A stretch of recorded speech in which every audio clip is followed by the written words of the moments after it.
I am live in mid-Michigan at my friend's house, and I want to just show you a little bit of her beautiful gardens, and then I'll talk to you about what I want to talk to you about. Go ahead and chat, although I am outside, so I'm not positive I will be able to see everybody's chat, but what do you think of that garden? And if you kind of look off into the distance, you can see how she's got daylilies and coneflowers and all these beautiful perennials all over. Actually, pretty low maintenance, but this is on her lake. And when I come to my friend Marty's house to be at her lake, I am usually quilting because she is a quilter also. Whole On Point TV started with a learning quilt series. Well, this is Learning to Quilt 2, where you will learn a mariner's compass, you'll learn reverse applique, blanket stitch applique, Lemoyne stars, New York beauties, hoping borders, a lot of different things. And we're going to start recording that at the beginning of August, and the book is being edited now. So, what I really wanted to tell you about are these two quilts. Now, some of you maybe saw me do the quilting on Mr. Raccoon. On Mr. Raccoon, I did a lot of thread painting. So, let's get really, really close. Like you can see his white whiskers, because Marty told me that the white whiskers are what a raccoon has. And how does she know this? Not that she hangs out with raccoons a lot, but she is a huge fan of a wildlife rescue called Wild Heart Ranch in Oklahoma. And it is a rescue that's been around for a while, and it's run by Annette and Dan, and they take care of the wild animals. That's what they do. But they don't turn them into pets. They're turning these animals, fixing them up, killing them, whatever it is that's wrong, with the intention of getting them back out into the wild. Good afternoon, Mary. This is also, there's no binding on the raccoon. I did a facing on the raccoon. So I did that on camera. So there's a video out there. So the raccoon I finished a while ago. And Mr. Donkey, Miss Donkey, actually, I was in the process of finishing, but I want to tell you what I did that I didn't like, and then what I did that I did like, and then you can decide. So it was a simple quilt, obviously. I think it's called Giddy Up, something like that. About maybe lap size, and it's a patchwork donkey. And for the quilting of it, I knew right away I would, it's just going to be a lap quilt, and it's being donated to the Wild Heart Ranch for their auction that takes place in October. So here I just did meandering. So these are, that's maybe a 2 to 3 inch meandering all over the cream colored background. But then I had thought, and I'm going to try to draw it for you, I had done a lot of quilting in a dark brown thread, and I had done these long lines across Miss Donkey, trying to give her a little bit of shape.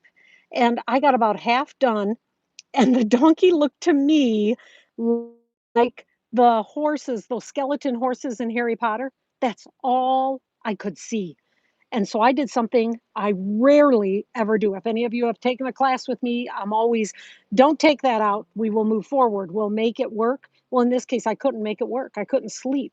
So Marty and I spent a good portion of yesterday and some of this morning taking out all round lines, and instead using invisible thread, I did the piece bopping. This is where, like, I start up here. Let's say I start here and I come down the edge, cross, go around the edge, turn, not turn, but just now going in reverse. This is all done free motion, and bopping up the other edge, and then kind of do the same thing with the rows so that each block is surrounded with the quilting like that. And there's about 3 inches of space here. So we're still within that equal density of quilting idea that I do. Now, this will be donated to at an auction that the Wild Heart Ranch has in October. And when you're looking for it, you're going to be looking for Mrs. Donkey and her fawns.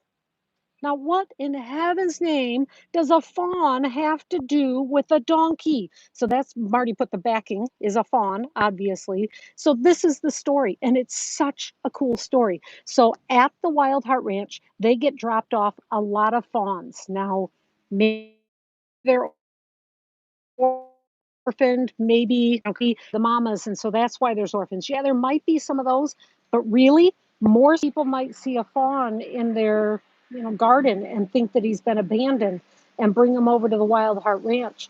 Well, Wild Heart says don't just pick that fawn up right away. You've got to give that mama 12 to 20 hours to come back because she might just be, needing a break from her fawn. I don't know. I don't speak dawn. I don't speak deer, but you want to make sure that she's truly been abandoned. Like, if that fawn is on the side of the road by a dead mama, then that baby's been is now an orphan. So Wild Heart takes those fawns in with the intention of returning them to the wild. And once they're weaned, they go in a pen with Mrs. Donkey, a large 2 acre or so pen, and Mrs. Donkey protects them. It's an amazing story, and you'll want to find out more about it. If you care anything about wildlife, you might want to check out Wild Heart Ranch. They've got a huge following on Facebook where they do some really, really fun lives showing you all of the animals. Think that you will just really enjoy it. Dan does some really fun live videos. He's not been real healthy in the last little while, so anything you can do to help out Wild Heart would be awesome. So this is a quilt that I showed you a picture of the other day, but not so up close and personal. Marty made this also. This is Laura Heine's Mermaid in the Bottle. You like it? Good. All right. Now, what I did different before I quilted Mermaid in the Bottle is I took a piece and I'll maybe see the difference. Okay, I took a piece of organza and I covered the bottle area with the organza. Then I quilted. So that those two fish are not quilted on them because they're few. I just quilted around the organza and the organza will hold it. So a lot of the mermaid, she's got a lot of quilting in her, don't get me wrong. But the idea was to make it so that the bottle stood out. So that one was really fun to do. And Marty, the binding's stitched, but Marty still has to do the hand stitching because, as we know, quilters do it by hand, crafters do it by machine. There you go. So there is my weekend little live video. Beautiful lake in mid Michigan. Why do I love Michigan? Because of views like this. I love my Michigan. And for more information on Mrs. Donkey and her fawn, that option, how you might be able to help Wild Heart Ranch, go to forthewild.org. It is posted below, so their website is below, but that'll help you help them out. If there's anything that you can do to help Annette and Dan rescue some of these animals and get them back out into the wild where they belong, it would be greatly appreciated. Have a wonderful afternoon, and I'll talk to you soon.